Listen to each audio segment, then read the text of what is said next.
Aló. Bien, buenos días, buenas tardes. Vamos a conocer esta actividad que está organizada por la Parque por la Paz y Aguimante y la Universidad Académica de Humanismo Cristiano, que tiene relación con un tema histórico sobre el tema de la reforma agraria y el complejo maderero y forestal Panguipulli. Y tenemos a dos grandes figuras, personajes de la historia de nuestro país, que son Jackson Chol, ingeniero, agrónomo, economista, director del Instituto de Desarrollo Agropecuario INAP desde el gobierno de Monsalva, evidentemente. También fue director del Centro de Estudios de la Realidad Nacional de la Universidad Católica de Chile entre los años 69 y 70, y uno de sus cargos más importantes, ministro de Agricultura durante el gobierno de la Unidad Popular entre los años 70 al 72. Posteriormente, en el exilio, fue director del Instituto de Altos Estudios de América Latina en la Universidad de París. Ya ha participado como experto de Naciones Unidas y de la FAO en diversas misiones de América Latina, de África y del mundo. Y tiene un conjunto de publicaciones de libros, entre ellos El desafío alimentario, El hambre en el mundo y Los sistemas agrarios en América Latina. Y por otro lado tenemos a Hugo Facio, economista, director del Centro de Estudios Nacionales de Desarrollo Alternativo, SENDA, profesor de la Universidad de Chile, de la Universidad Académica de Humanismo Cristiano y también del AICI, y fue vicepresidente del Banco Central de Chile durante el gobierno de la Unidad Popular. Y desde el 74 a la fecha es autor de diversas publicaciones, empezando por cartas económicas semanales y resúmenes económicos, y tiene un conjunto de publicaciones entre los cuales está Crece la desigualdad, Otro mundo es posible, Quiénes gobiernan en América Latina, Mapa de la extrema riqueza del año 2005, etc. Y por otra parte tenemos desde Suecia, Estocolmo, a Osvaldo Alvarado, académico, sociólogo chileno. Durante el gobierno de la Unidad Popular fue delegado gubernamental en el complejo forestal maderero Panguipulli, y luego del golpe de Estado fue encarcelado por la dictadura, saliendo al exilio a Suecia en el año 77. Desde entonces se ha desempeñado en la Oficina Municipal de Estocolmo, trabajando como coordinador de proyectos en programas de participación social, promoción de la democracia y como conferencista en eventos sobre inclusión, economía social y desarrollo local. Les damos la bienvenida a estos participantes que son figuras muy importantes de la historia de nuestro país, y especialmente que ahora ellos nos puedan contar, relatar su experiencia tanto en esta parte de la historia de Chile como en la experiencia de lo que fue el proceso de reforma agraria en Chile, que se acaban de cumplir 50 años de este proceso importante, y de lo que fue la experiencia del primer complejo maderero Panguipulli en manos de los trabajadores junto con el Estado, en el cual tuvo cerca de algo así como 350 trabajadores y con una administración de 360.000 hectáreas. Entonces, una experiencia muy interesante que está ligada a la reforma agraria en Chile con esta experiencia de los trabajadores que fue el complejo maderero y forestal Panguipulli. Entonces, quisiera dejar en primer lugar con la palabra a Jackson Chol, que nos cuente un poquito su experiencia, después Hugo Facio y finalmente Osvaldo Alvarado.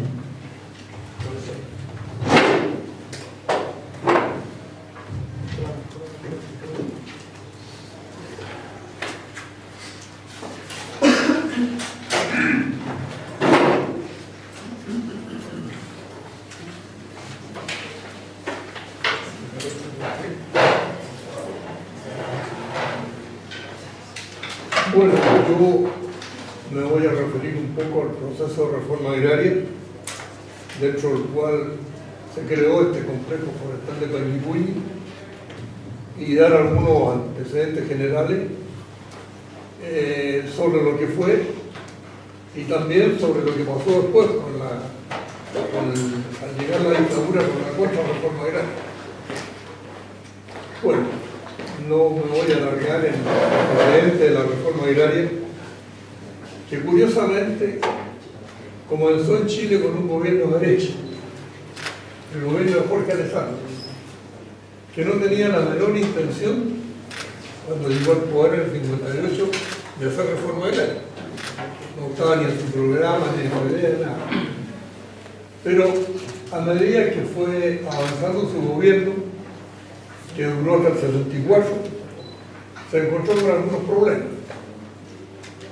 En esos años también tuvo un gran impacto en América Latina, la Revolución Cubana, que llegó al poder en el 59, y que ya había empezado la sierra con una reforma agraria, que después, cuando estuvo en el poder, la profundizó, y eso impactó mucho en América Latina y también en los Estados Unidos, donde llegó al gobierno el presidente Kennedy.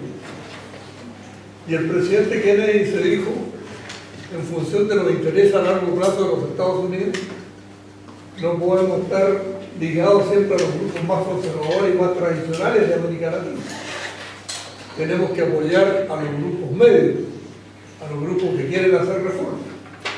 Entonces inventó una cosa que se llamó la Alianza para el Progreso, que se inició en Montevideo en el 61, en una conferencia en la que se le dijo a todos los gobiernos de América Latina: si no hacen reformas estructurales, no van a tener ayuda económica ni en los Estados Unidos, ni en los organismos internacionales en los que Estados Unidos tiene influencia. Entonces, como consecuencia de eso, se les planteó a todos los gobiernos de América Latina que querían pedir recursos, ¿no? Algo tenían que hacer en esa materia. Y además, en el gobierno de Alessandri se pusieron dos cosas. Estaba en el comienzo aliado por los liberales y los conservadores, que eran los dos partidos tradicionales de derecha. Y en el 61 perdieron las elecciones parlamentarias. Entonces tuvieron que incluir al Partido Radical en una alianza tripartita, que era un poco más abierto el Partido Radical a estas ideas de reforma agraria. Y además tuvo un terremoto y necesitaba recursos externos. Y para pedir los recursos tenía que cumplir con las condiciones de la Alianza para el Progreso.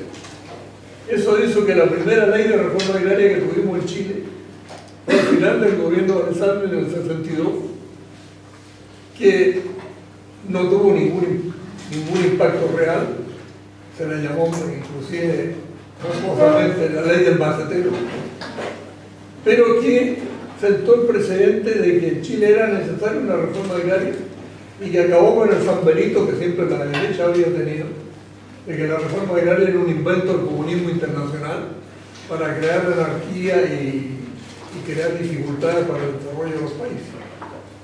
Entonces, con Alessandri tuvimos la primera reforma agraria, la primera ley de reforma agraria, no reforma agraria, y se abrió el camino para lo que vendría después. Lo que vendría después fueron las elecciones del 64, en que había varios candidatos al comienzo. Uno de los candidatos importantes era Julio Durán, apoyado por los radicales. Otro era Eduardo Frei, apoyado por la democracia cristiana, que venía subiendo. Y otro era el propio Jorge Alessandri. Entonces, hubo esas elecciones. Hubo antes un antecedente que se llamó el naranjazo. Hubo en Curicó un diputado que se murió, el doctor Naranjo. Entonces tenía que ser una elección complementaria. Y entonces la izquierda eligió, comunista y socialista, al hijo del doctor Naranjo. Y nadie pensaba que en Curicó, que era una región tradicionalmente derecha, podía ganar la izquierda. Y ganó Naranjo. Entonces eso se desarmó las distintas candidaturas de los radicales, de Julio Durán, que se retiró, después volvió, etcétera, etcétera. Y finalmente quedaron la candidatura de Frei, apoyado por la democracia cristiana, y la candidatura de Allende, apoyado por los partidos de izquierda. Y la derecha se quedó sin candidato. Y entonces no le quedó otra cosa que apoyar a Frei. como un mal menor, como decían en ese momento, ante la hecatombe que pudiera ocurrir en este país si salía Allende, ¿no es cierto?, que era el candidato que más le temía. Entonces salió Frei, pero la democracia cristiana también venía, así como el Partido Comunista y el Partido Socialista, desde hacía tiempo con la idea de una reforma agraria. Y entonces Frei envió, apenas subió al gobierno, un proyecto que estuvo 2 años en el Parlamento y que fue aprobado en el 64 y que fue la ley de reforma agraria que permitió actuar no solamente al gobierno de Frei, sino que después el gobierno de Allende, que no tenía mayoría en el Parlamento para poder modificar las leyes propiamente tal. Entonces, esa ley del 64, apoyada por la democracia cristiana, era bastante radical en sus objetivos. ¿A qué me refiero? Fijó un límite a la propiedad. Dijo, Chile tiene muy poca tierra agrícola. La mayor parte del país son cerros, montañas, cordilleras, etcétera, etcétera. Y por lo tanto la poca tierra agrícola que hay tiene que ser limitada. Y nadie tiene derecho a tener más de 80 hectáreas de riego del Valle del Maipo o su equivalente en otras tierras, en otras regiones del país, puesto que tenemos una gran variedad de situaciones. Y entonces fijó el límite y todo el que tuviera más de 80 hectáreas de riego básico era expropiable por tamaño. Segundo, estableció que ninguna sociedad, ni anónima, ni de tipo privado, nada, tenía derecho a tener tierra, porque la tierra solamente debía quedar en manos de personas naturales. Y por lo tanto, toda tierra que tuviera en poder de una sociedad era expropiable por el simple hecho de ser tierra en el poder de una sociedad. Estableció también que las aguas ya no podían ser más privadas, sino que eran un bien nacional de uso público. Y el Estado tenía que regular el derecho al uso del agua, pero no había propiedad privada sobre la misma. Y así sucesivamente hubo varias cosas. También estableció que toda tierra mal explotada era expropiable, pero para eso dio un plazo de ajuste de 3 años, etcétera, etcétera. Y junto con la ley de reforma agraria envió una ley sindical. Hasta ese momento prácticamente no había sindicatos campesinos en Chile. Siempre la derecha se había opuesto a ello. Inclusive cuando vino la Constitución del 25, en que autorizó la sindicalización general, la pararon. Inclusive obligaron a Pedro Aguirre Cerda a dictar un dictamen que prohibía la existencia sindical. Ahora teníamos, junto con la ley de reforma agraria, una ley sindical que establecía una enorme facilidad para crear sindicatos. Bastaba que 100 trabajadores de una comuna se pusieran de acuerdo, iban ante el inspector del trabajo y se constituía el sindicato. Y podía haber tantos sindicatos como grupos hubiera. Y podía haber federaciones, confederaciones sindicales, etcétera, etcétera. Entonces, con estas 2 leyes se avanzó bastante durante el gobierno de Frei en el proceso tanto de organización del campesinado como de reforma agraria. Se expropiaron al final del gobierno 1.319 fundos con 3,4 millones de hectáreas, que representaban el 13% de la superficie cultivada del país, el 15% de la tierra productiva y el 20% de la tierra regada.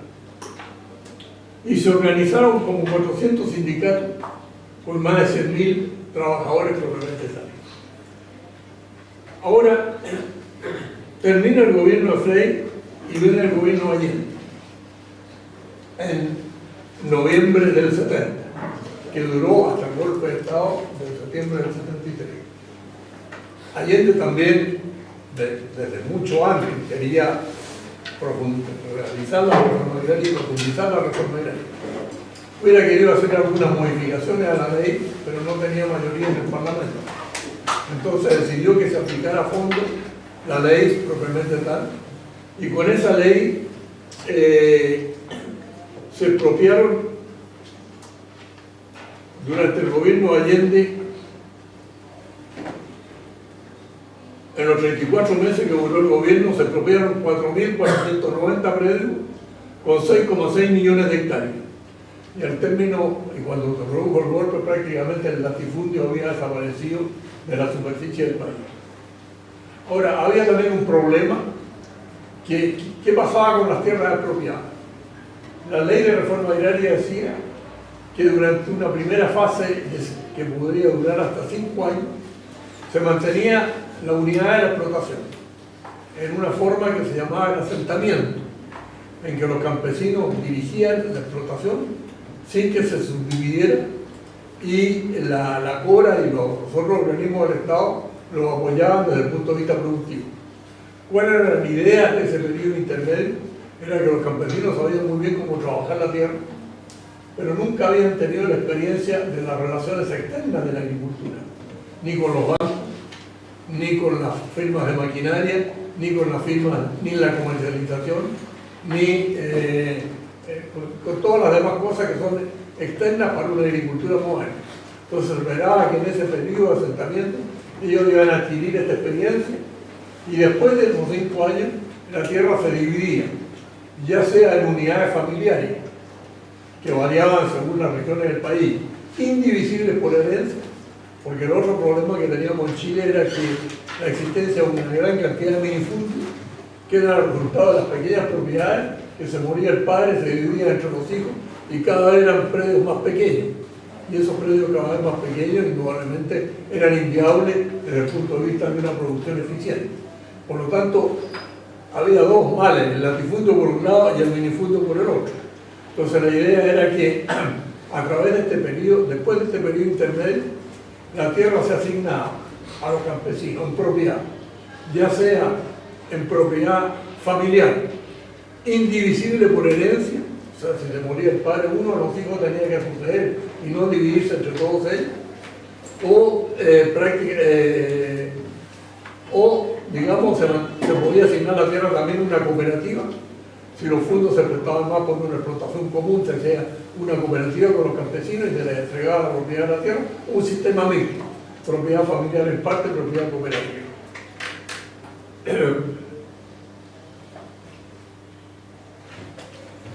Bueno, decía, llegó el gobierno Allende, por un lado se aceleraron las expropiaciones, por otro lado se quiso modificar este sistema intermedio. ¿Por qué? Porque este sistema intermedio favorecía sobre todo a aquellos que habían sido trabajadores permanentes en los predios expropiados, que eran los inquilinos, una institución que venía prácticamente desde la época de la colonia, en que prácticamente se sucedían de padre a hijo las familias dentro de los predios, no les pagaban casi ningún salario, les daban regalías, un pedazo de tierra para cultivar, tener derecho a ciertos animales, sacar la leña, todo eso, y tenían que trabajar de una manera obligatoria para el fondo propiamente tal. Entonces, estos eran los primeros beneficiarios de la reforma agraria. Pero a medida que fue avanzando la reforma agraria vimos que había otro tipo de campesinos que no quedaban marginados, que eran los oforinos, la gente que no vivía permanentemente dentro de los fondos, o los medieros, gente que venía de afuera, tenía un contrato a medias con el fondo propiamente tal, trabajaba la tierra, se dividían en la cosecha, pero prácticamente no tenían ningún derecho. Y había otra serie de campesinos propiamente tal. Entonces Allende trató de modificar esto y creó una idea de una reunión más grande de varios fondos a través de lo que se llamó Centros de Reforma Agraria, pero eso no lo pudo hacer por ley, porque no tenía mayoría en el Congreso, trató de hacerlo de hecho, y ahí se crearon conflictos entre los asentamientos y los ERA y otra forma de organización. Y eso indudablemente complicó un poco. Además, durante el gobierno de Allende se crearon los consejos campesinos. Se dijo, es fundamental que los campesinos tengan alta participación en el desarrollo de la política agraria. Y por lo tanto, en cada comuna, todas las organizaciones campesinas existentes se van a juntar en un consejo con los funcionarios del Estado y van a determinar para esa comuna o para esa región cuál es la política agraria que se va a hacer. Bueno, donde más dificultad tuvo el gobierno Allende fue en la producción. ¿Por qué? Porque, por un lado, tuvo condiciones climáticas muy negativas en el 72, y llovió prácticamente mucho, y se trataban todas las siembras de invierno y querían hacerse en primavera. Y después, cuando llegó la primavera, vino la famosa huelga de los camioneros, que impidió muchas tierras que fueran cultivadas. Entonces se fue produciendo un desajuste entre el aumento del consumo, porque había una serie de leyes que mejoraban las condiciones no solamente de los trabajadores agrícolas, sino que de la población en general, que hacían que el consumo de alimentos aumentara mucho y la producción no era capaz de responder, y además a este aumento de la producción, y además las importaciones quedaban bloqueadas cada vez más por la guerra externa que le hacían al gobierno Allende por la nacionalización del cobre y por otra serie de cosas que había hecho simultáneamente tanto. Entonces ahí tuvimos algunas dificultades, pero se puede decir que al final del gobierno Allende, entre lo que se había hecho en el gobierno de Frei y Allende, prácticamente el latifundio se había terminado en Chile. Fueron expropiadas entre 65 y 73 un total de 9.310.000 hectáreas, correspondiente a casi 6.000 predios, y fueron beneficiados por la reforma agraria casi 94, poco más de 94.000 familias campesinas. Vino el golpe de Estado. Todos sabemos las consecuencias políticas que tuvo, pero desde el punto de vista de la reforma agraria fue un verdadero desastre. ¿Por qué? De las 9.310.000 hectáreas expropiadas por la reforma agraria bajo los gobiernos de Frei y Allende, se devolvió a sus antiguos dueños el 35%, 3.229.000 hectáreas. Se transfirió a organismos públicos, privados o rematadas 2.403.000 hectáreas, 26% del total. Fueron solamente asignadas a campesinos 2.284.000 hectáreas, 24% del total. El resto quedó en manos del Estado. Y de los 94.000 campesinos beneficiados por la reforma agraria, 50.000 fueron excluidos por la dictadura, con el argumento que habían sido dirigentes, que estaban dirigentes o del sindicato o de asentamiento o lo que fuera, y prácticamente ellos y sus familias quedaron en los caminos marginados de la reforma agraria, lo que significó un total de 250.000 personas. Bueno, y así sucedía. Eso fue entonces el proceso de reforma y de contrarreforma agraria. Tuvo, sin embargo, una cosa que quedó vacía. Desapareció el antiguo latifundio tradicional. La antigua hacienda ya no volvió a reconstituirse, lo que había sido una rémora permanente para el desarrollo económico y social de Chile.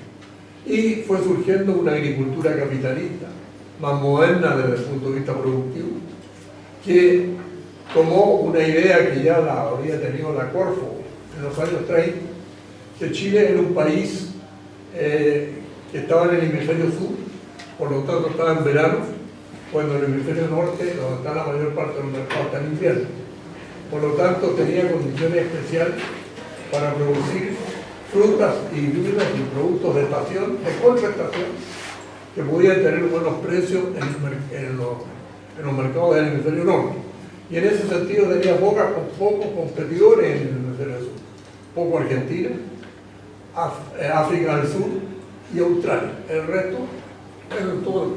Entonces había que desarrollar una serie de cultivos de contraestación, que era justamente lo que desarrollamos en el verano, la fruta, la hortaliza, la verdura, el vino, etcétera, etcétera, porque si se mandaban al hemisferio norte iban a tener buenos precios en el mercado internacional. Y eso, esta agricultura capitalista tomó esa idea y la fue desarrollando, y en ese sentido se puede decir que el país avanzó. Pero no cabe la menor duda que todas las demás ventajas que había tenido la reforma agraria desde el punto de vista de los campesinos se perdieron.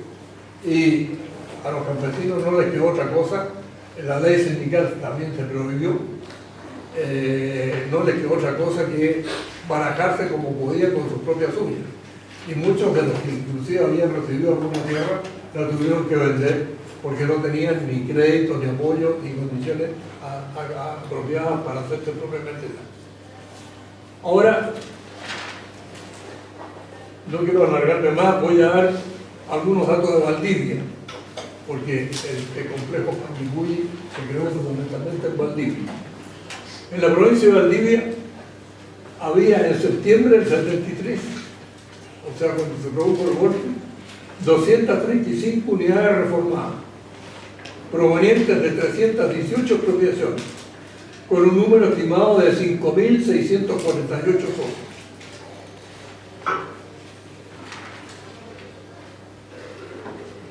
Con la dictadura en Valdivia se revocaron 138 expropiaciones, con 280.000 hectáreas, el 49% de las tierras expropiadas. Se agravaron y se quedaron solamente en manos de los campesinos 3.500 hectáreas.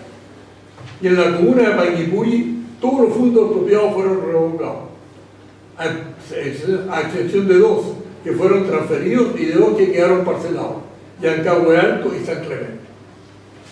Es en este contexto en que se ha creado este complejo forestal, del cual otros van a hablar mejor que yo, sobre todo nuestros amigos de Suecia, y Hugo completará con todos los datos que sean necesarios desde el punto de vista de la economía en el gobierno de Allende. Muchas gracias.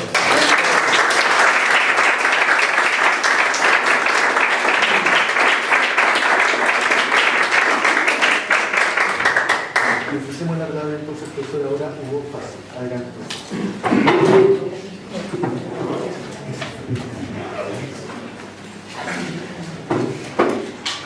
Muy buenos días. Hemos escuchado la exposición que es necesario recordar es uno de los autores fundamentales del Círculo Nacional de nuestro país.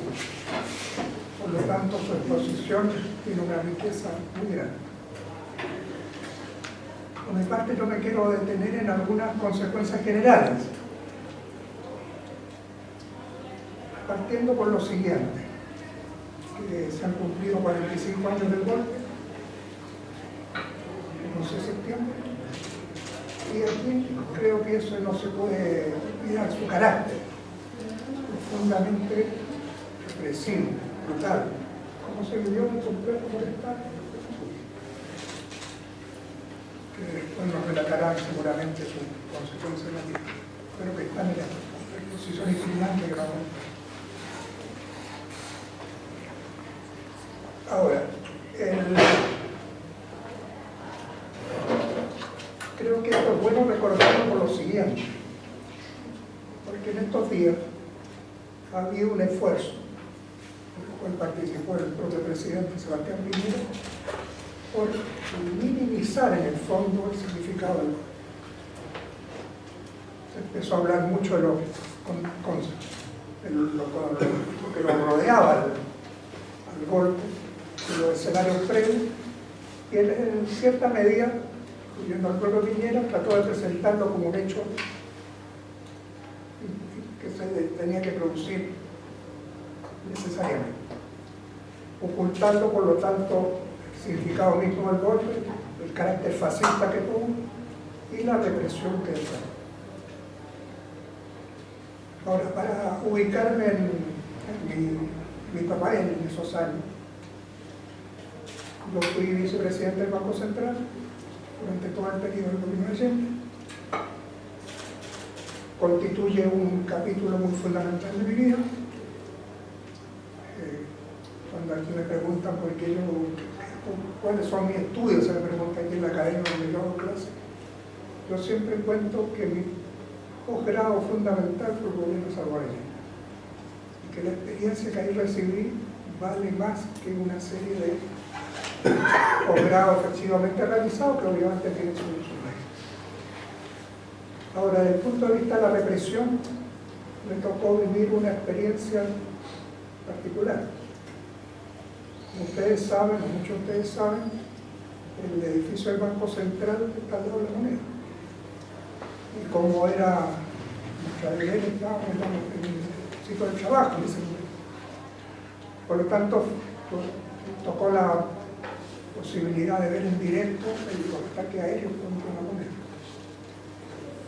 Que en alguna medida ahí se desata ya la represión más violenta, donde después finalmente Salvador Allende se suicidó.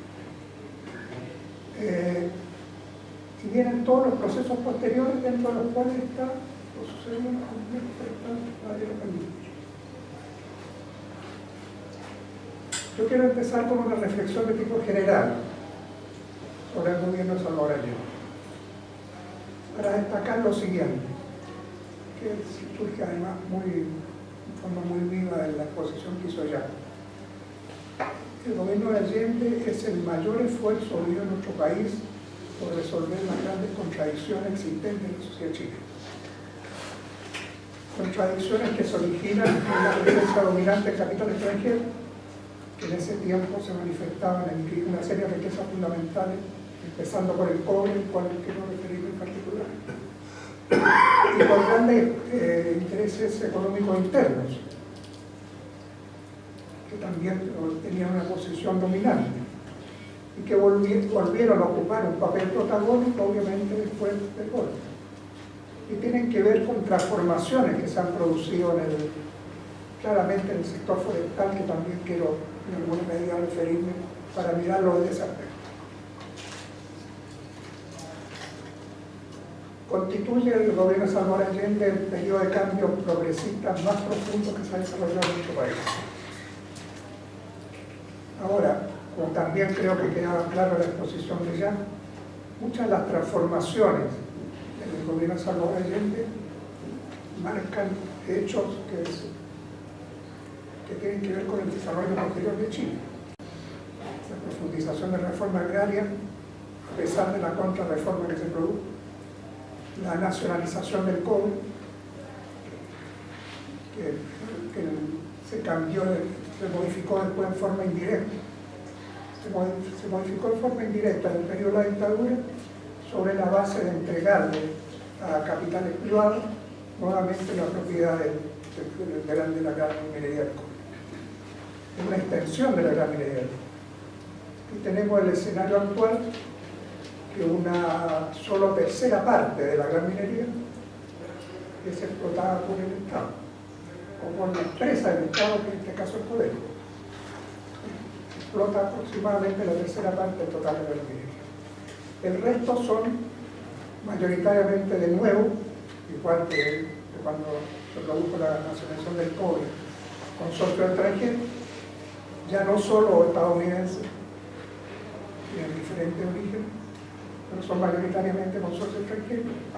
El más grande es BHP Billiton, presente en el minero Escondida, tiene un par de mineros más en el país, que es el más poderoso de todos y que ocupa un lugar muy importante en este momento en la producción de cobre del país, que ha vuelto a quedar en manos, por lo tanto, en un porcentaje apreciable de capital extranjero.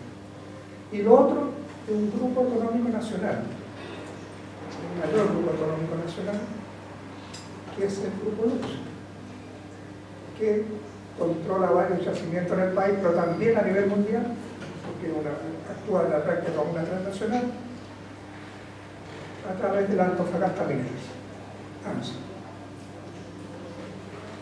Ahora, porque este es en este momento el mayor grupo económico chileno, que actúa, repito, como en el espacio internacional. ¿Y por qué es el mayor grupo económico chileno? Porque la rentabilidad muy alta que genera la explotación del cobre le ha servido para transformarse en el mayor grupo económico. Y los otros grupos importantes no pueden competir con la ventaja que tiene al explotar directamente la minería. Salvador Allende, en su primera intervención, en su primer mensaje presidencial al Congreso Pleno, planteó, dijo textualmente, pisamos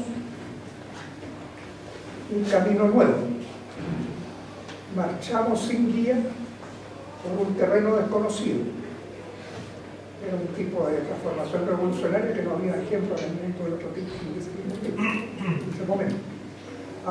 Apenas dijo teniendo como fidelidad, teniendo como brújula nuestra fidelidad al humanismo de todas las épocas, particularmente al humanismo marxista, y teniendo como norte el proyecto de sociedad que deseamos, inspirada en los anhelos más hondamente enraizados en el pueblo chileno. Por tanto, uno de sus primeros grandes compromisos era mejorar la situación de la población del país.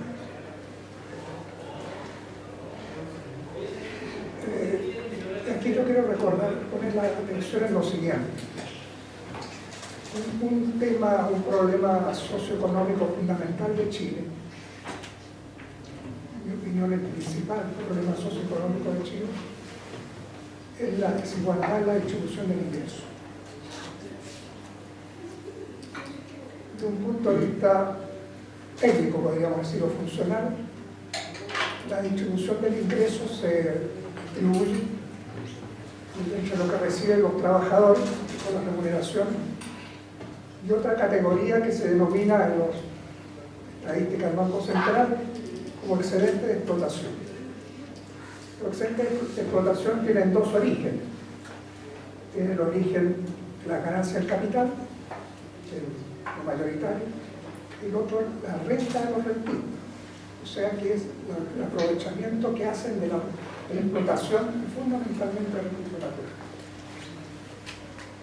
Esa es lo que se denomina la distribución funcional del ingreso. Ahora, ¿qué sucedió durante el gobierno de la Unidad Popular? Durante el gobierno de la Unidad Popular, las remuneraciones pasaron a captar más del 60% del ingreso total. Hecho que nunca había ocurrido en Chile. Y no ocurre tampoco en este momento. Tal como describía Jack en el caso de la reforma agraria, con el golpe vino una regresión brutal. Y la regresión también se produjo en materia de remuneraciones. En un primer momento se congelaron las remuneraciones, en un primer momento, mientras había una inflación desatada. Por lo tanto, las remuneraciones en términos reales caían violentamente. Perdón.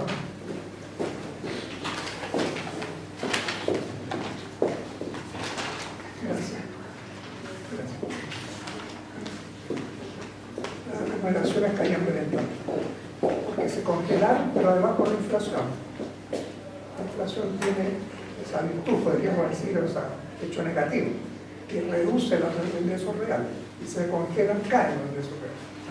Entonces, en ese momento, esta participación en la distribución funcional del ingreso a los trabajadores, que era el 60%, bajó a 40%. Incluso un momento por debajo de 40%. Eso hay que medir lo que significa. Significa que el 20% del ingreso del país salió de un bolsillo, que es el bolsillo de los trabajadores, y pasó a otro bolsillo. Y ese otro bolsillo es lo que se denomina técnicamente excedente de explotación, que son los grandes capitales fundamentalmente y los rentistas, entre los cuales figura el presidente de la República de Chile actual, que es uno de los personajes de esta minoría. Ahí se puede sacar cualquier tipo de cuenta. Saquen lo que significa restar 20% de los ingresos de la participación de los trabajadores sobre el ingreso en los años que han transcurrido. En 5 años es como si dejaran de percibir un sueldo. Y si quieren seguir especulando, pueden seguir especulando cuánto se arregla. O sea, lo que se le ha arrebatado a los trabajadores en general, vía remuneración, ha sido gigantesco. Y otro proceso tan regresivo como la liquidación que se hizo, o la contrarreforma que se produjo, como aplicaba en la reforma agraria. Ahora, el complejo maderero Panguipulli, por la que se nos explica la exposición que antes conocemos, fue que aquí se repitió, fue un esfuerzo de trabajadores y del Estado. Eso tiene que ver con otro rasgo del gobierno de Salvador Allende, que no se expresó fundamentalmente en ese tipo de asociación, y no se manifestó más en la participación de los trabajadores y organismos de dirección del Estado. Particularmente en el caso de la empresa estatal, que es obviamente una transformación que se ha perdido. Bueno, en nuestro país, en este mes, comienzo de este mes, se dio a conocer la caracterización económica, socioeconómica nacional, la CACEN 2017. Si con los datos que se entregaron usamos el índice Palma de distribución del ingreso, el índice Palma es un índice poco conocido desgraciadamente en Chile, pero es un índice construido por quizás uno de los economistas chilenos más destacados en este momento, que es Gabriel Palma, que es profesor en Cambridge University y que hace también clases, viene todos los años en la Universidad de Santiago. El índice Palma hace una medida de la distribución del ingreso mejor que los coeficientes que se usan habitualmente, que es muy popular el coeficiente de Gini. Es la comparación entre el 10% de las personas de más alto ingreso, donde reitero está Sebastián Piñera, no en el 10, sino en el 1 o el 0,1% de los mayores ingresos, contra el 40% de los menores ingresos. Comparación del 10% contra el 40%. Con eso, explica Palma, se ve la distribución de un 50%. ¿Y por qué se hace con ese 50% en la formulación que él hace? Porque el otro 50% históricamente a nivel mundial ha tenido mucho movimiento. Ahora, si tomamos los datos de la CACEN 2017, el índice Palma indica que el 10% recibe 2,7% más que el 40% de ingresos. O sea, está cerca de triplicar. Eso supera todas las estadísticas a nivel mundial, el promedio a nivel mundial, y también supera, obviamente, los indicadores de distribución del ingreso de la Organización de Cooperación y Desarrollo Económico, que son los países desarrollados más algunos desarrollados que están incluidos entre los países. ¿Eso qué significa? Significa que Chile sigue siendo, o volvió a ser, mejor dicho, porque había dejado de serlo con los del gobierno de Salvador Allende, uno de los países de peor distribución del ingreso del mundo. Y esa es una de las grandes transformaciones que está pendiente.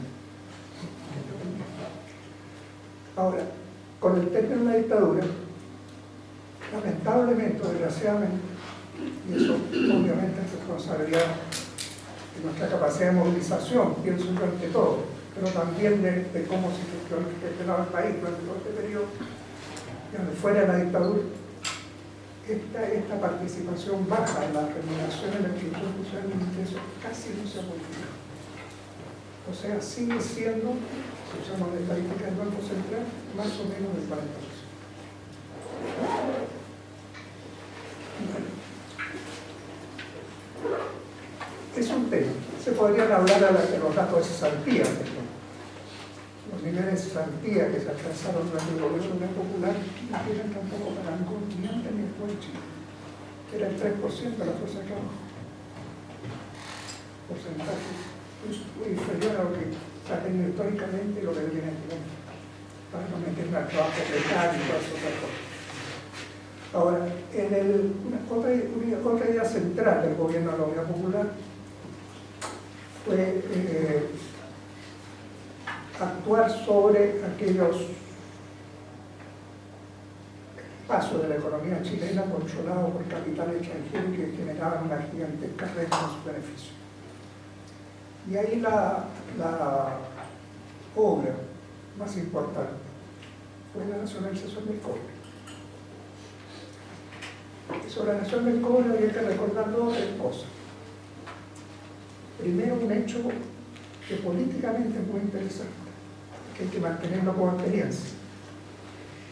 Es que la nacionalización del cobre se aprobó por unanimidad con un parlamento, como lo explicaba ya,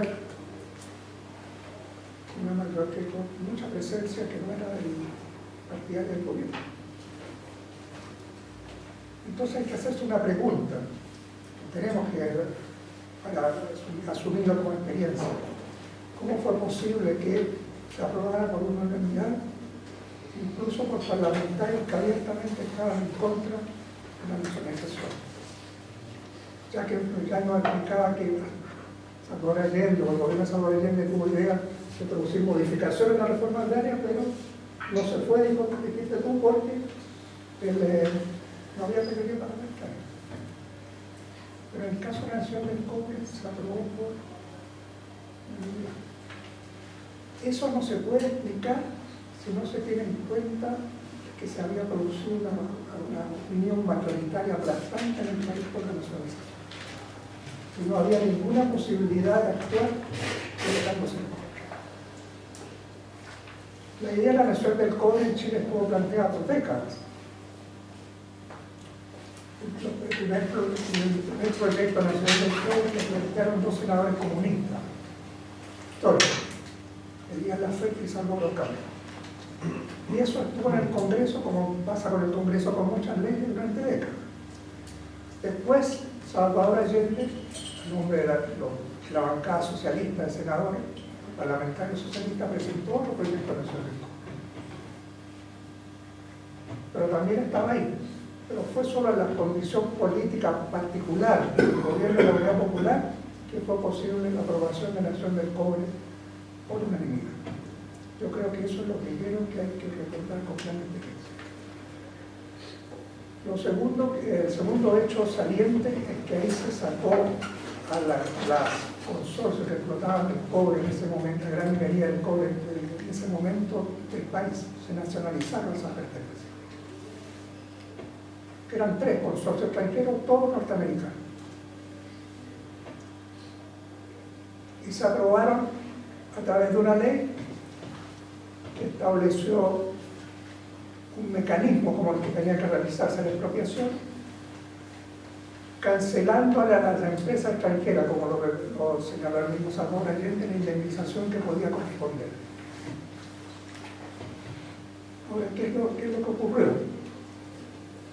En mi caso particular me correspondió ser parte del Tribunal de Defensa, el Tribunal Constitucional del Cobre, que es el que dio las apelaciones realizadas por las consorcios norteamericanos. El Tribunal del Cobre, hay que ubicarse en la situación de ese tiempo, estuvo constituido por miembros de la Corte Suprema y la Corte de Apelaciones de Santiago y por encargados o directores máximos de un grupo de organismos del Estado, entre los cuales estaba el Banco Central. El que le correspondía participar directamente era el presidente del Banco Central, que en ese tiempo era Alfonso de Matrosa. Pero él me delegó esa responsabilidad y yo participé permanentemente en este Tribunal de Defensa en la Tribunal Constitucional del Cobre.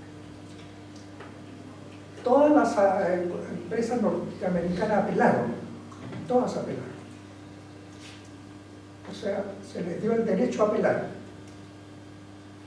Y obviamente apelaron planteando que se le pagara la indemnización. Ahora, ¿qué es lo que sucedió? Yo le voy a dar enseguida datos que son muy elocuentes en ese sentido. Lo que se habían llevado de Chile era incuestionablemente superior a la indemnización que les correspondía cubrir. Ahí yo quiero referirme a un cálculo, digamos, que hace o que expresó una figura que es muy gráfica, que escribió en su memoria un gran patriota chileno como es Fernando Villa. Él dice lo siguiente. Dice, el capital invertido inicialmente por las empresas norteamericanas, el capital invertido inicialmente fue de solo $30 millones. Anoten eso, se apropiaron de la gran minería del cobre con $30 millones. Después, dice Villa, no volvieron a aportar ni un centavo, limitándose a reinvertir o sea, reinvertir parte de la ganancia que obtenía, pero además ganando y retirando más de 4.000 millones de dólares, monto equivalente entonces a la deuda externa chilena. O sea, enfatizó Milla, los consorcios norteamericanos del cobre sacaron ganancias de más de 130 veces superior de lo que habían invertido. En esas condiciones, evidentemente, que era imposible que las indemnizaciones que demandaban fueran aprobadas. Y el Tribunal de Defensa del Tribunal Constitucional del Cobre, donde apelaron, la rechazó como una excepción, que la realidad actual vendría a corresponder al mineral de andina, que es un mineral extraordinariamente valioso. Quiero decir que yo voté en contra de esta medida de indemnizar. Ahora, si trato de interpretar por qué alguien dio ese paso, fue para demostrar la justeza que necesitaba el actual. Pienso que esa es la única lógica que puede tener. O sea, que se estaba por defender determinados derechos. Ahora, ese fue un paso muy negativo.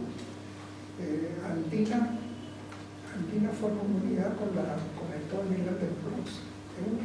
Son las dos partes de la cordillera. Es un mineral extraordinariamente rico. Quizás el más rico que hay en Chile, que quedó partido.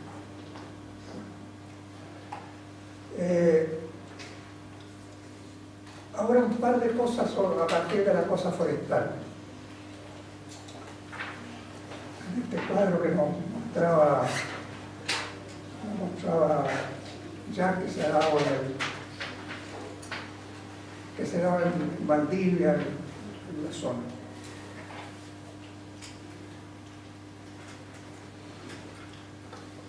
Bueno, ¿qué es lo que ha ocurrido ahora? Particularmente en el sector forestal. Ya recordaba que se liquidó el latifundio, que esa fue uno de los grandes éxitos, podríamos decir, históricos del gobierno popular.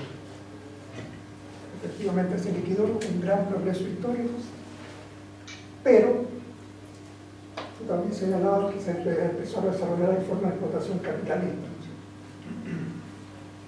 Ahora no hay latifundistas con grandes extensiones de tierra como categoría social.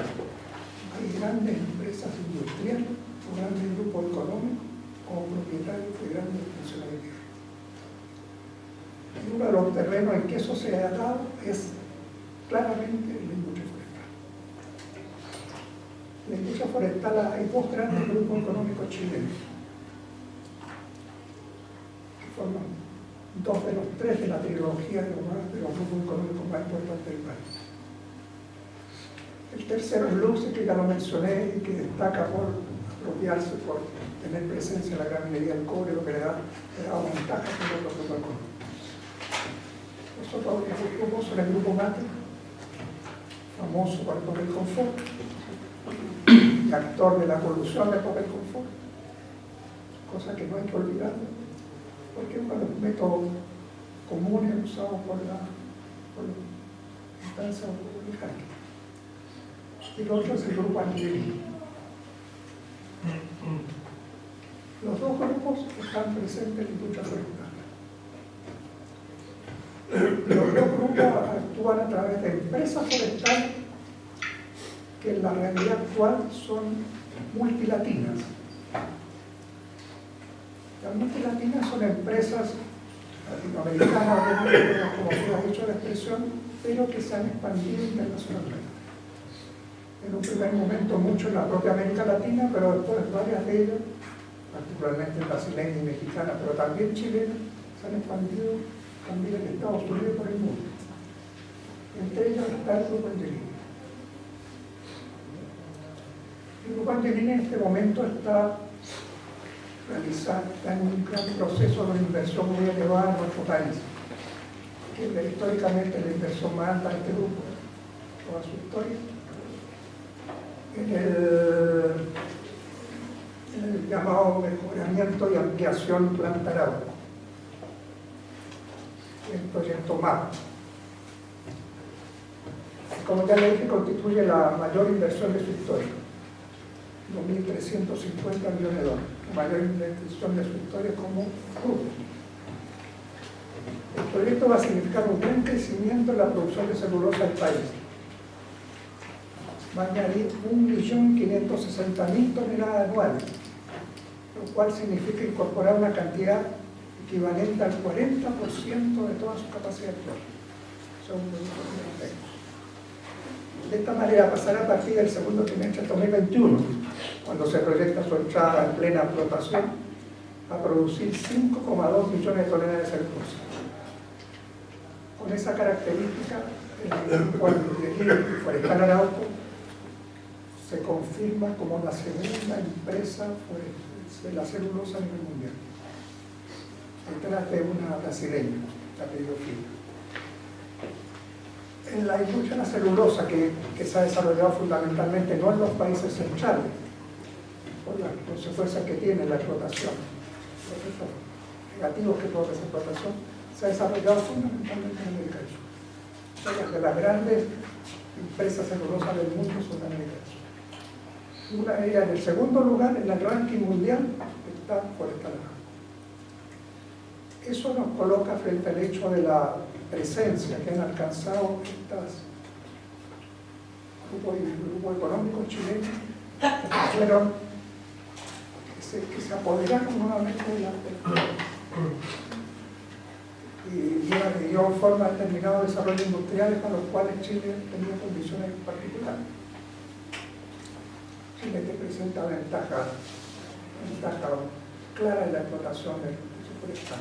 La rapidez, reproduce los árboles.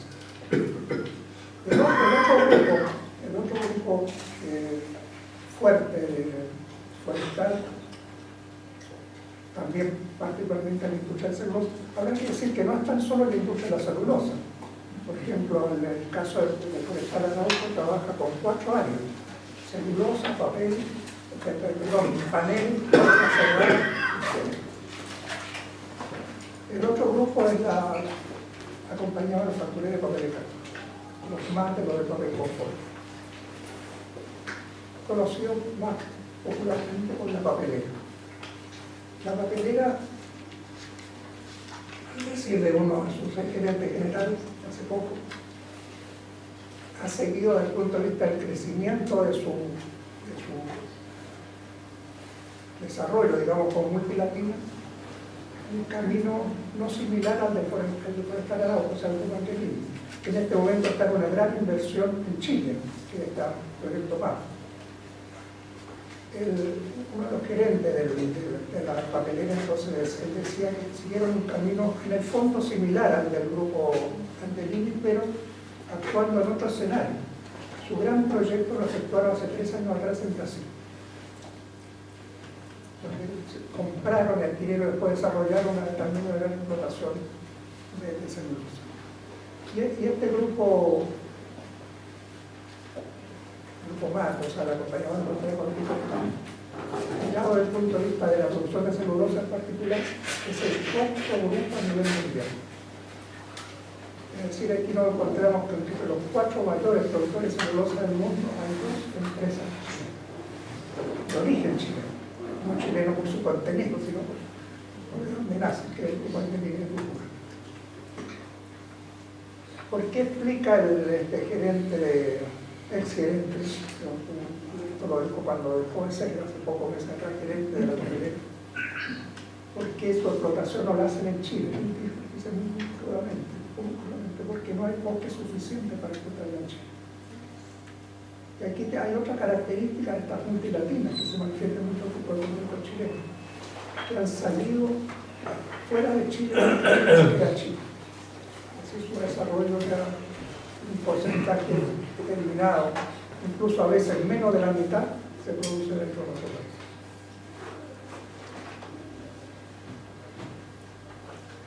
Entonces aquí se ha producido un cambio muy grande, muy radical en estos 45 años. En la experiencia de cumplir 40 de manera muy con la alianza entre trabajadores y el Estado, al momento actual, que está caracterizado por esta situación existente. Y que nos plantea frente a las grandes transformaciones que hay que realizar. Entonces ahí surge un gran tema que ya no es económico sino es político, ¿cómo resolver esto? Y aquí creo que hay que usar todas las experiencias del pasado próxima. Por eso les recordé lo de la asociación del cobre, porque cuando se logra que la mayoría aplastante del país avance en una dirección determinada, eso se hace para ahora, seremos capaces de repetir esa misma experiencia con otros sectores o en un plano más general, produciendo las transformaciones del país que se requieren para, entre otras cosas, enfrentar este problema dramático que es la distribución del ingreso en Chile. Y ahí habría que recordar otra cosa.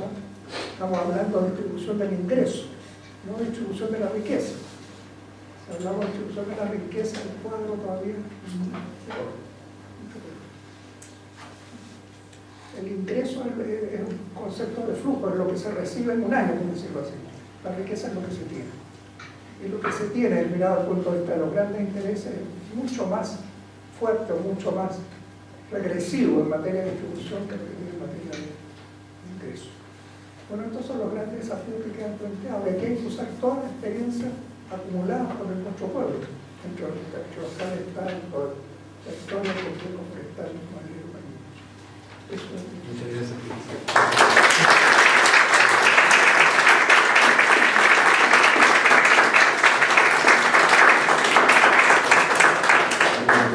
Y ahora entonces dejamos a Osvaldo Alvarado. Osvaldo, adelante. Gracias. Okay. Me imagino que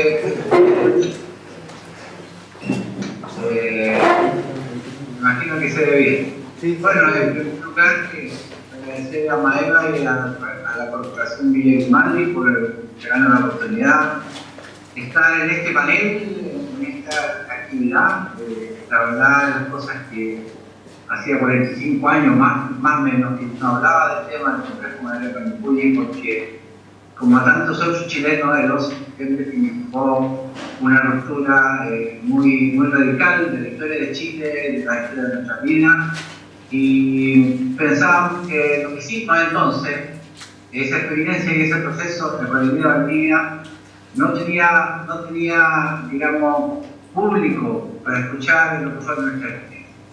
Pero a partir del año pasado, un par de investigadores muy jóvenes de acá de Suecia me contactaron porque habían tenido la oportunidad de leer algo acerca del complejo y me plantearon entonces la posibilidad de entrevistarme y de ver que yo les contara de qué es lo que había sido esta experiencia.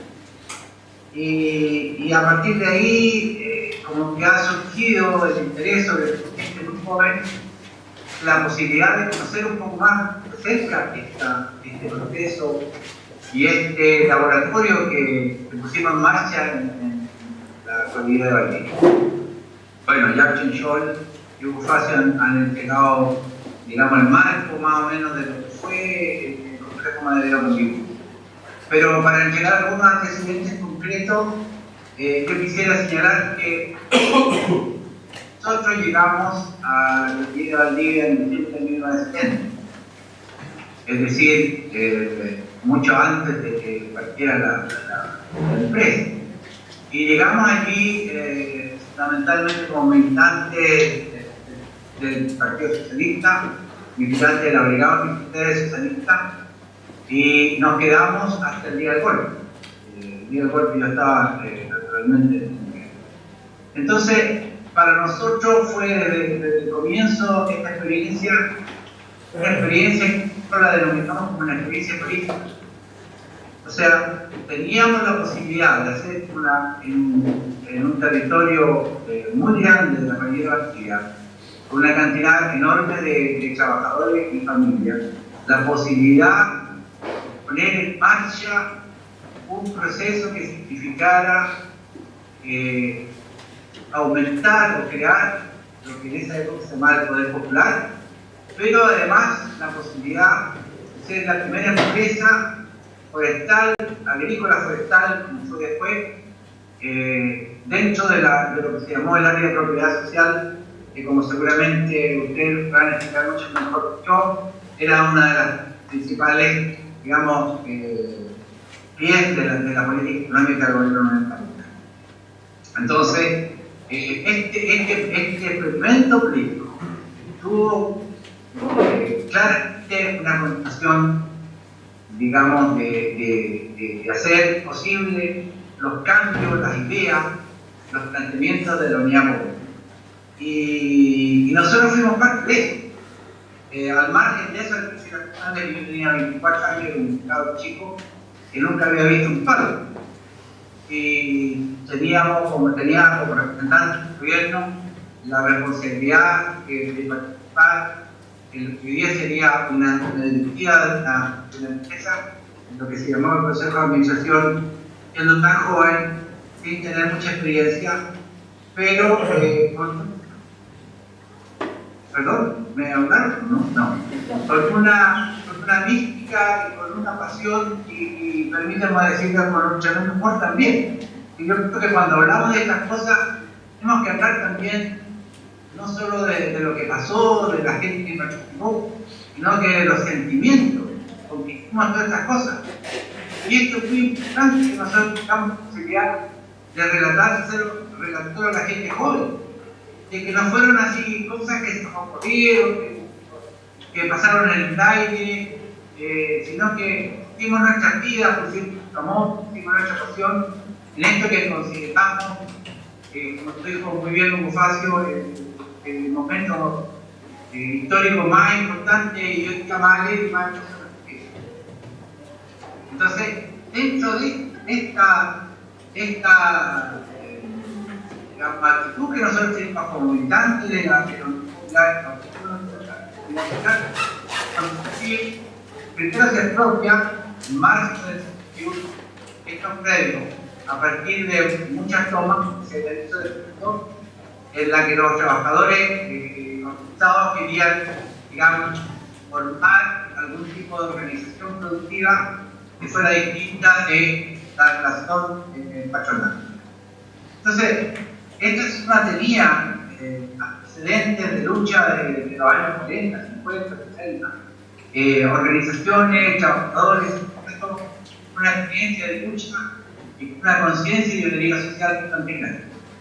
Pero fundamentalmente también otro importante hecho fue naturalmente la elección de Badallante sin la unidad popular, y esto es lo que está así muy claro. He leído una cantidad enorme de publicaciones en que no se señala al claramente, de hecho, sin la unidad popular, sin San Badallante, sin el programa de la unidad popular, sin lo que Allende anunció ya en el curso de presentaciones de Chile el 4 de septiembre en la tarde, donde yo tuve el privilegio de participar, sin eso no habría sido posible participar. Entonces, alrededor de 400.000 hectáreas y más de 3.000 trabajadores conforman entonces la primera empresa que se llamó empresa social y que de alguna manera estaba dentro de la área de propiedad social, aunque allí había estaban la empresa multilateral. Pero la idea nuestra, el Partido de la Unidad Popular y particularmente el Partido Socialista, era crear la primera empresa forestal, la agrícola forestal dentro del área de propiedad social y entregar a partir de allí nuestra experiencia desde el punto de vista de producción, desde el punto de vista social, desde el punto de vista incluso jurídico. ¿Cómo podíamos crear una empresa de salud? Entonces, la empresa se inscribió en realidad mucho después, se inscribió en octubre del 61, como una empresa de la CORF, pero digamos, durante ese periodo nosotros ya empezamos a trabajar para crear una empresa de manera diferente. Teníamos, yo diría, un par de cosas muy claras, sin tener experiencia, como digo. Teníamos un par de cosas muy claras que teníamos que hacer. Primero, crear una organización capaz de administrar esta tremenda empresa, con personas que no teníamos experiencia y además con una carencia nacional y técnico enorme. porque todos los profesionales o los técnicos que había en la época patronal fueron realmente con la profunda y con la universidad.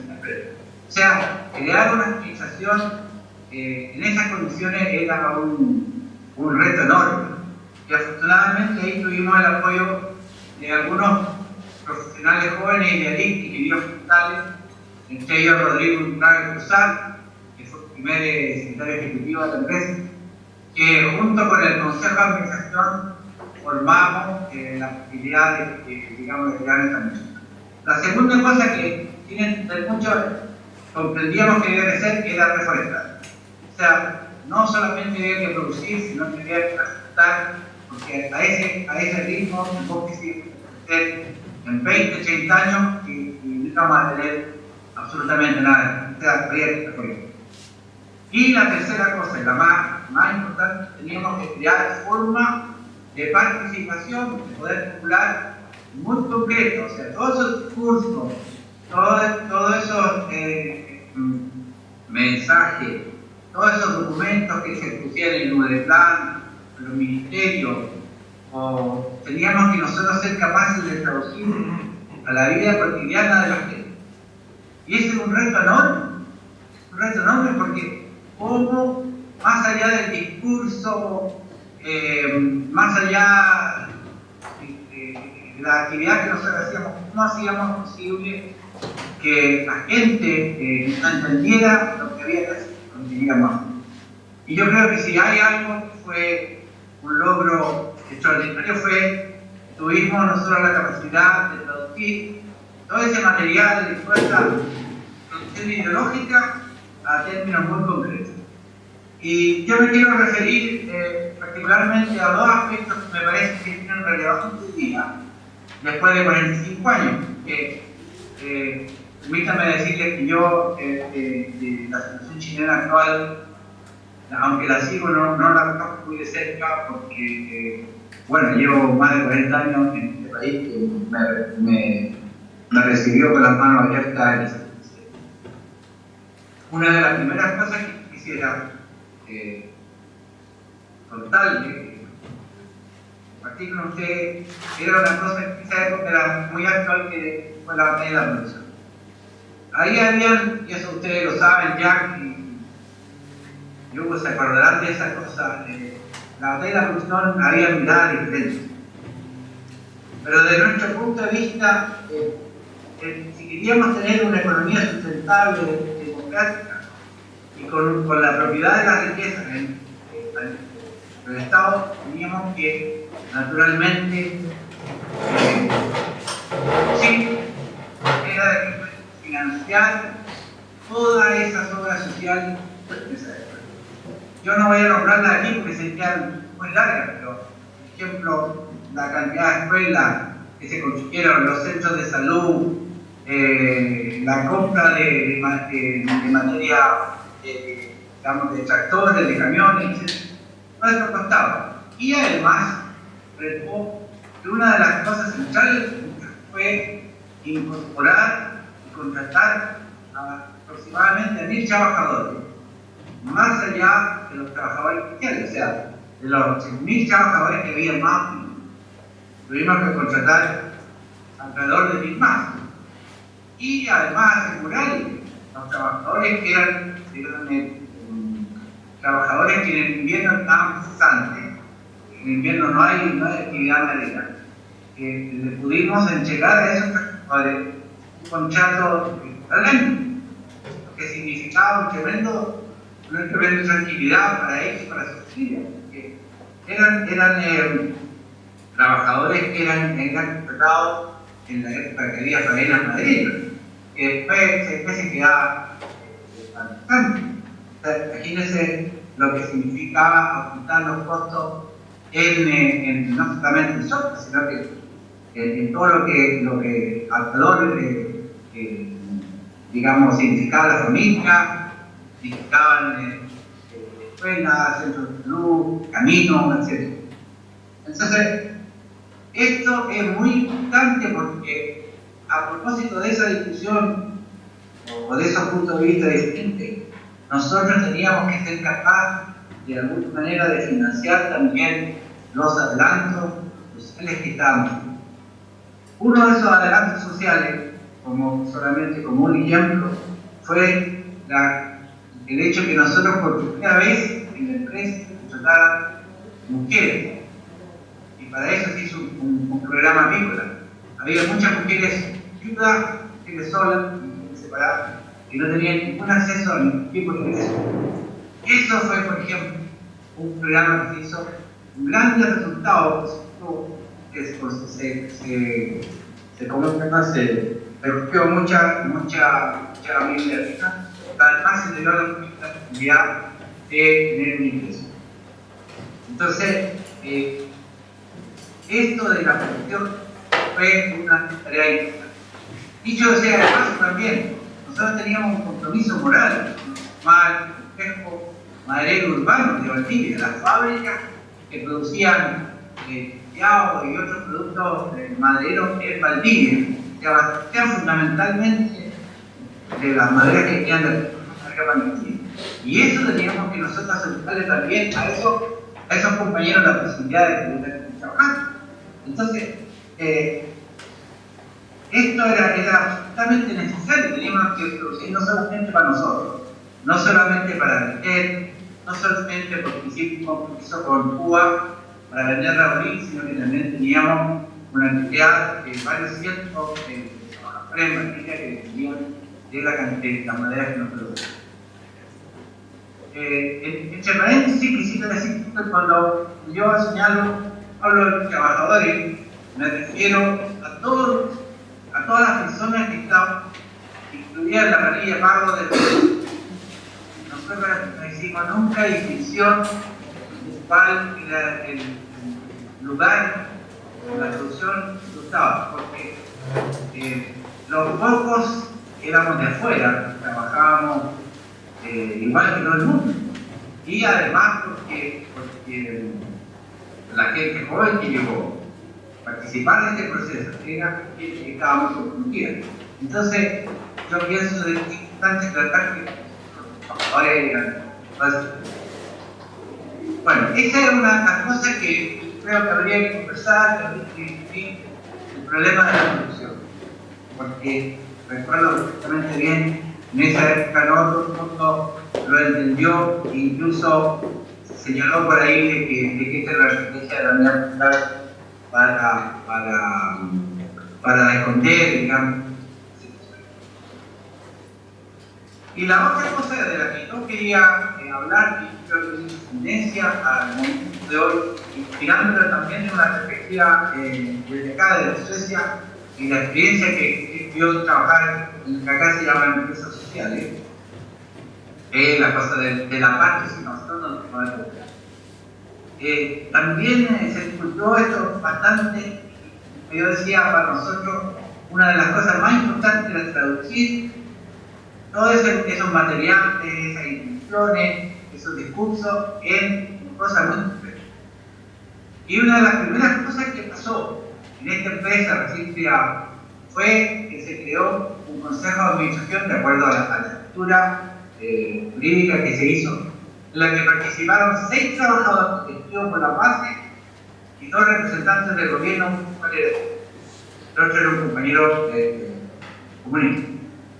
Bueno, eso significó que no digamos, seguir lo que había sido el acuerdo del gobierno de que en los consejos de administración los trabajadores iban a tener 50% y el gobierno 50%. Nosotros cambiamos esa norma y pusimos 6 trabajadores, 2 representantes del gobierno. Además, en la escritura se señalaba claramente de que los acuerdos los podía tomar el consejo con un board de a lo menos 5 personas. O sea, que si trabajadores hubieran querido tomar acuerdos en el sentido de las políticas de la empresa solo, lo habrían podido hacer sin necesidad de tener los representantes de los trabajadores. Entonces, esto fue naturalmente una cosa costosa y que no entiendo que no se dio en ninguna de las otras empresas de área social, solamente. De otra parte, De otra parte, te daban la forma de participación no solamente en el Consejo de Administración, sino que como no habían técnicos, nosotros decidimos, junto con el Consejo, con los viejos, como le decimos a los trabajadores de la marca, decidimos que todos los jefes de predio, de los 17 predios o unidades de producción que tenían, todos los jefes de predio iban a ser dirigidos por la Acción Democrática Directa. Y esos jefes de predio eran todos elegidos, que eran trabajadores de la zona de 5 años y conocían extraordinariamente el trabajo del otro, por eso lo elegí. Pero no solamente los jefes de predio, sino que los jefes de sección y los jefes de cuadrillas eran elegidos democráticamente por elección directa. O sea, la participación, que de alguna manera también se tuvo la participación de los trabajadores o de la gente que estaba en la zona, era inmensamente grande. Porque digamos, no había ningún poder que se pudiera contraponer a todas estas cantidades de elecciones que dan en forma democrática. Aparte de eso, naturalmente, estaba una cosa que para nosotros fue muy interesante, pero además muy educativa para todos, fueron las asambleas. Nosotros participamos e hicimos cientos de asambleas, donde se discutía todo, desde los clavos que se iban a comprar hasta los tractores, o los camiones, o la construcción, o los chanchos, o los tigres, chicos, etc. ¿Y por qué no digo esto? Porque por la vida de la gente del campo, la vida de todo eso, era la producción, la familia, era la salud, era la educación, eran las casas, eran los clavos, eran los chanchos, eran los pollos. Entonces, nosotros tuvimos la capacidad de traducir ese poder que de alguna manera lo traspasamos a los trabajadores que estaban, lo pudimos traducir, digo, en cosas muy concretas. Y no recuerdo ninguna vez en que el Consejo de Administración, con mayoría de los trabajadores, o la Secretaría Ejecutiva no respetaran los acuerdos de la Asamblea. Y hicieron enorme cantidad de asambleas, nos parecía de la mayor importancia hacer conciencia, discutir con la gente y digamos, hacer que la gente entendiera los procesos, se sumara a los procesos, y eso fue extraordinariamente importante. Quizá valdría la pena señalar también que hubo otra forma de participación que fue mucho más directa, porque entonces nosotros nos sabemos muy bien que quizás iban a necesitar en cada región, de una montaña, en un aserradero, lejos de la gestión. Entonces se creó una cosa que nosotros llamábamos la sábana, o los viejos llamaban la sábana, y era que cada trabajador de cada cuadrilla, cada sección, cada trío, anotaba en una hoja de papel enorme las necesidades que iban a haber. Eso sí, desde los clavos hasta los tractores, el fuelle, la motosierra, dientes de sierra, todas las cosas. Cada trabajador participaba en llenar esta tremenda hoja que después se concentraba en el cálculo y donde se podía ver las necesidades que iba a tener, digamos, en los próximos meses o el año, desde la cuadrilla hasta el medio, todo el complejo general. Entonces, eso también es una forma de la gente, porque ellos anotaban ahí, con mucha minuciosidad, y apoyados por los compañeros que sabían leer y escribir, anotaban entonces las necesidades que tenían. Y esto fue también una cosa que aumentó la conciencia de la gente, que entendieron que ellos tenían un papel importante en el proceso y además que ellos podían participar en la cosa tan pequeña como era señalar los insumos o las cosas que se querían comprar y tener. De manera entonces que esto del poder popular, que fue participación, tuvo muchas formas y fue muy dinámico, educativo y que la gran mayoría de la gente se incorporó a eso con alma y cuerpo. En definitiva, a muy poco andar se empezaron a ver los logros que significó el complejo, no solamente el trato, como decía, de una cantidad enorme de trabajadores y de destinar temporeros, sino que lo que significó en el trabajo de la mujer, en el trabajo de escuelas, de salud, etcétera, etcétera.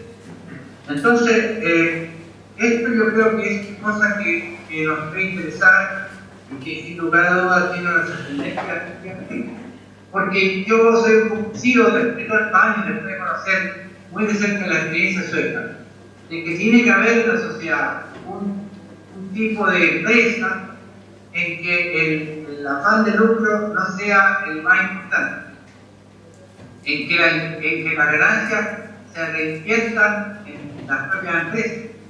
Acá en Suecia, por ejemplo, hay toda una legislación en torno a estas empresas, y hay varias empresas en las que yo he tenido la oportunidad de participar que tienen esta condición, que no tienen ni afán de lucro y las ganancias se reinvierten en el mundo. Pero además tienen lo que de alguna manera figura el complejo, que es la inserción de mano de obra, la contratación de mano de obra, sobre todo de personas que por una u otra razón están fuera del trabajo, fuera del mercado del trabajo y que necesitan volver al mercado. Entonces, esta empresa, como de alguna manera, en forma muy gruesa, lo puedo decir, se diseñó en la época dominada por la empresa privada, la economía privada, la mixta y el área de propiedad social. Esta empresa yo creo que está absolutamente necesaria y yo espero y pienso que en la actitud tendrán que quedar un tiempo. Yo quisiera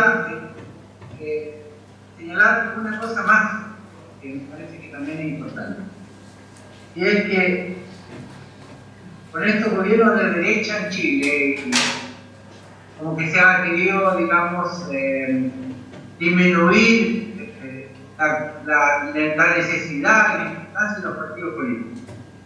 Y yo quisiera reiterar acá que sin la unidad popular, sin el compromiso, el trabajo, todos son militantes. Durante la época de la unidad popular, el complejo madero no habría sido posible, porque durante 3 años, 1000 días, prácticamente 24 horas, 7 días a la semana. Y esa mística que había ahí, que hubo ese compromiso, esa alegría, es lo que de alguna manera quisiera ver de vuelta. Yo, insisto, no conozco mucho la carrera de Chile, pero creo que no existe ese punto. Y esto es muy importante. Por último, quisiera terminar esta cuestión, ya veo que voy más de los 20 minutos, en una frase que dio el coronel René López García, que fue el interventor militar después del golpe militar en el Congreso. Dice, como proyecto, el complejo Creo Panguipulli fue un proyecto viable que debería permanecer en manos del Estado, visto los resultados productivos observados ya. Es decir, nuestros más serios enemigos, los que mataron a más de 100 personas en el complejo, reconocían el informe de 1974 que lo habíamos hecho bien. O sea, hasta nuestros enemigos tuvieron que ver. A pesar de nuestra experiencia, a pesar de nuestro valor, lo habíamos hecho bien. De manera entonces que yo, después de 35 años, y desde acá comparto con ustedes esta vivencia, que no tienen, por cierto, el marco fantástico que han dado ustedes, sino que son el relato y la experiencia de un militante tuvo el privilegio de trabajar en la Unidad Popular, trabajar en una empresa fantástica donde los resultados hablan por sí. Yo espero que en el futuro hayan, como han habido ahora, muchos indicadores que puedan sacar a la luz más lo que fue este complejo madre. Y les aprovecho de contar que el 18 de septiembre, en el Museo Moderno, que es una de las instituciones más grandes de Tocón, en un anexo del Museo CEL, una charla que la voy a hacer sobre el complejo maderero peruano. O sea, ustedes se imaginan, a 20.000 kilómetros de distancia, con el años después, estamos hablando del complejo maderero en el Tocón. Y con eso termino. Muchas gracias por escucharte. Y bueno, quiero naturalmente entonces.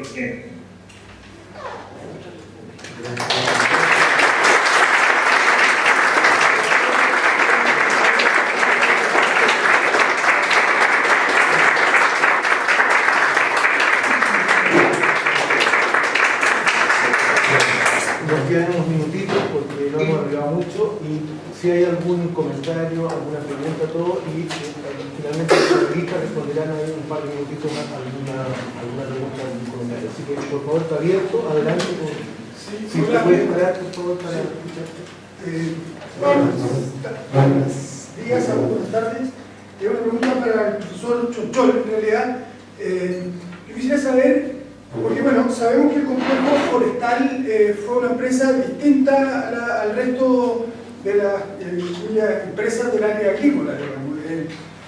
No cursó, por así decir, de la misma forma que el resto de los procesos de reforma agraria, que como ustedes bien ha descrito, digamos, que se constituyeron como centros de reforma agraria, en fin, tuvieron el apoyo del DAP, etc. Sino que más bien el complejo pasó, luego de la expropiación de los fondos, a depender de la corporación de la Corfo, del Instituto Forestal. Y yo quisiera preguntarle a usted si usted recuerda, o cómo recuerda que fue ese proceso en que se asumió y se adoptó la estrategia de hacer la reforma agraria, digamos, del bosque forestal, porque además tampoco cumplían los fondos con las 91 hectáreas de riego básico, las 80 hectáreas de riego básico y una serie de requisitos que estaban asociados a los procesos de reforma agraria. Y sobre todo el hecho de que una vez que se expropiaron los predios, se traspasaron a la Corfo para que fuera el Instituto Forestal el que asumiera la dirección técnica del complejo Panguipulli. Entonces, yo tengo una idea de que a lo mejor hubo alguna reunión incluso con el mismo presidente Allende en que podría haberse discutido esto y tomado alguna decisión, ¿cómo fue la reflexión que llevó a aplicar la ley de reforma agraria en este caso? No sé si tendrá alguna remembranza de eso ahí. Perfecto. Vamos a contar un par de preguntas, gracias. Vamos a contar un par de preguntas, comentarios, preguntas, si te paras, por favor. Sí, un comentario y una pregunta. El comentario es agradecer la oportunidad, además, que plantean los profesores a propósito de poner esto en un marco de recuperar la memoria. No es un dato menor que la Fundación Villa Grimaldi sea co-organizador de esta actividad y ponerlo en ese contexto, en otra dimensión de los derechos humanos, en otra dimensión de los aspectos históricos. Me parece que es tremendamente relevante, sobre todo en las universidades. Yo quisiera rescatar eso muy fuertemente porque da cuenta también a este país de que la memoria va mucho más allá también de los aspectos que son tan dolorosos por el país y que lo interpelan y que estamos todos de alguna manera también convocados a eso. Lo segundo es decir que, bueno, mi nombre es Jacob Sandoval, también tiene una significancia importante esta conversación porque yo participé del gobierno de la nueva mayoría, soy militante del Partido Comunista, y por tanto hablar desde esta perspectiva sobre la base de un partido que formó parte de la Unidad Popular, que llegó a un espacio donde no se terminó el gobierno, comparado con lo que fue el tema de la nueva mayoría, con todas las evaluaciones que van a seguir haciéndose al respecto, también es muy significativo.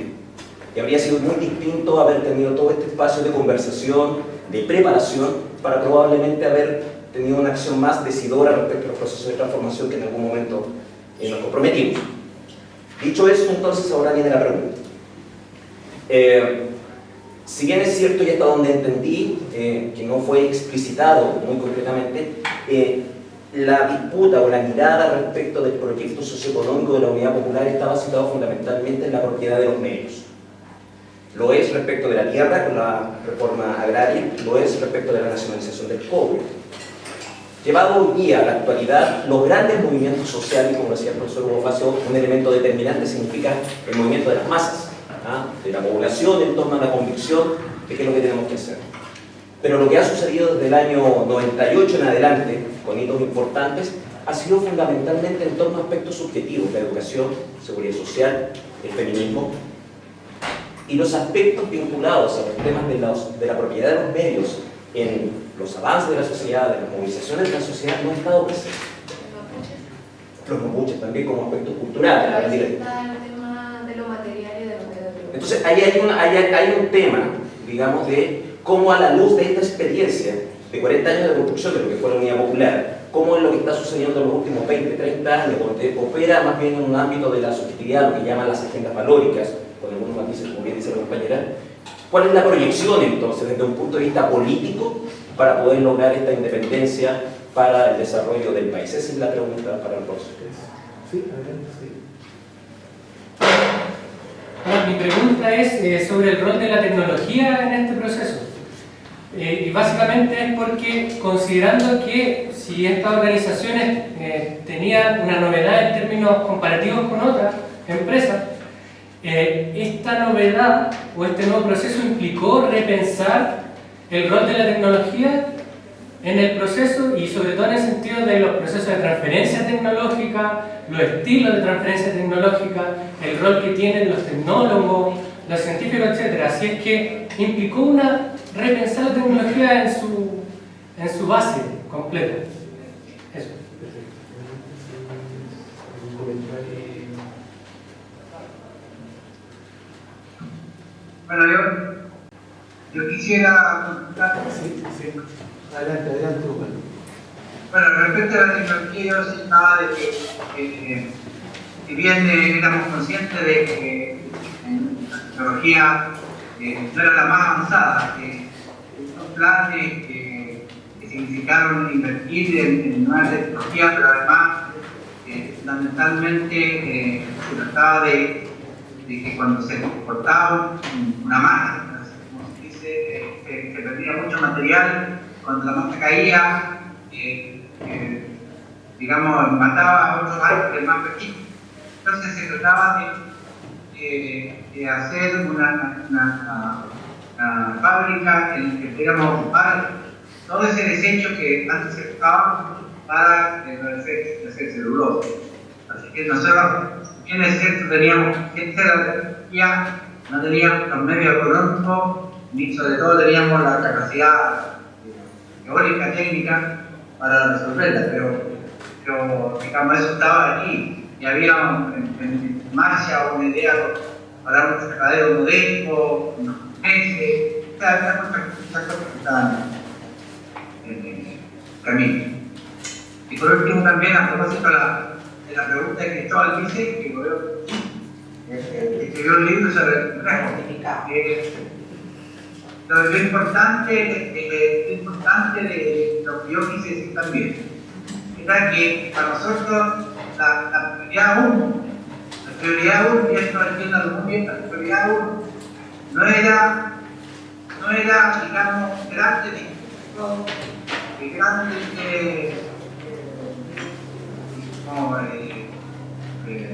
documentos.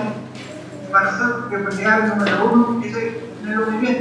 Había que darle comer a la gente, había que pagar los sueldos, había que comprar medicina. O sea, para nosotros la participación del Poder Popular era prioritariamente esas cosas del día a día. Nosotros no podíamos quedarnos en la asamblea hablando de cosas lindas sin resolver los problemas de que había que echar de harina, que había que comprar benzina, que había que comprar millones, que había que comprar benzina. Y eso yo creo que nadie puede quitar el valor. La gente que vivió el complejo tuvo la capacidad de entregar respuestas muy concretas, no solamente técnicas e ideológicas, sino también humanas a la gente de esa zona. Porque eran entre 1.600, ahora aproximadamente eran 15.000 personas. Entonces yo creo que el valor principal fue eso, que tuvimos la capacidad de dar cuenta a cosas a la gente más de interés. Muchas gracias. No sé si ustedes quieren hacer un último comentario. No, simplemente decir que la relación de este complejo con la reforma agraria es indirecta. La reforma agraria no perseguía la constitución de complejo, sino que terminar con la concentración de la tierra en grandes latifundios y entregarle la tierra a los campesinos en distintas formas que estaban contempladas. Ahora, la coincidencia con la reforma agraria es que este complejo se constituyó sobre fondos expropiados por la reforma agraria, pero que tenían una particularidad, que eran fondos fundamentalmente forestales. Por lo tanto, no era fácil, no se podía trabajar esto con campesinos individuales de tipo familiar, inclusive tampoco con cooperativas campesinas. Esto era un tipo de producción distinta y por lo tanto, en ese sentido, después que vino el proceso de reforma agraria y expropió las tierras, se constituyó el complejo, tenía más relación con la Corfo y con lo que era la industrialización que con los mismos organismos de la reforma agraria, la COBRE, el INDAP o lo que fuera. Así que yo creo que hay una correlación indirecta, pero este es un caso muy particular.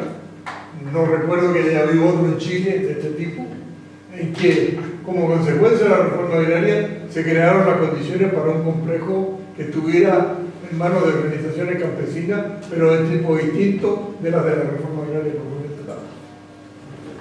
Profesor Paso, si usted quiere comentar. Y una cosa, que planteaba este tema de la propiedad. Las grandes propiedades, ¿cómo se actúa en relación con esto? En mi opinión, en nuestro país hay una contradicción central, que es la contradicción entre capital extranjero y la minoría contra la gran mayoría de los chilenos. De eso surgen dos cosas, que hay que ser capaces de agrupar y hacer actuar a la gran mayoría de los chilenos. Es un problema político no simple, ¿no? Pero es la cosa clara, porque eso es lo que permite producir las transformaciones. Las grandes transformaciones no se van a hacer sin el actor social. Que puede expresarse de diferentes maneras, pero tiene que ver con el actor social. Tú hacías una referencia sobre el periodo de la nueva mayoría del gobierno actual, del gobierno anterior. Tuviera, en mi opinión, que analizarlo críticamente, habría que valorarlo en todo lo que significó. No me voy a referir a él, pero sí atender a dos debilidades muy grandes que tuvimos.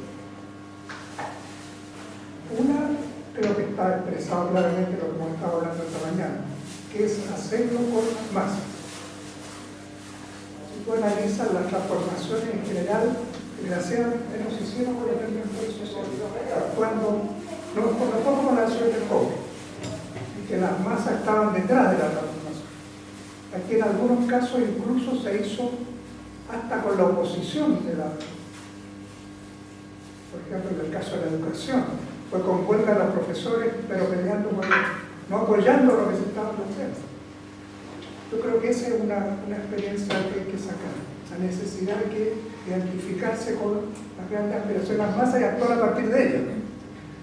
Lo segundo, que no, a ver si lo logro explicar bien, no se actuó tocando a fondo los grandes intereses comunes. Y te lo voy a colocar en un caso que es dramático en eso. Se presentó el proyecto de reforma tributaria, que se está discutiendo nuevamente, está en la actualidad, pero si tú lees todo el proceso de reforma, el proyecto de reforma tributaria, no aparece la palabra Cuba. Eso marca un hito. No se hizo teniendo presente tocar los grandes intereses. No se les tocó. Si tú ves el 1% que fue con papel protagónico, que debería haber sido afectado en alguna medida durante el proceso de transformación, terminó el gobierno siendo tan poderoso, más poderoso que antes. No se les tocó afectar. Entonces yo creo que hay que extraer, a mi juicio, de ese proceso, te repito, poniéndole en el pro todas las virtudes que tuvo, y sin desmerecer las virtudes que tuvo, dos hechos fundamentales. La participación de las masas, hacerlo con las masas, que es un proceso bastante difícil, que no se debilite el movimiento social, en vez de que se refuerce durante ese periodo, que es lo que desgraciadamente se produjo en algunos sentidos, y lo otro, tocando a los grandes intereses. Hay que lograr agrupar a la gran mayoría de los chilenos contra una minoría muy escasa, pero muy poderosa. Bien, queremos agradecer entonces nuevamente a los expositores, Jack Chonchón, Hugo Facio y Osvaldo Alvarado, gracias por todo, y al público presente. Muchas gracias.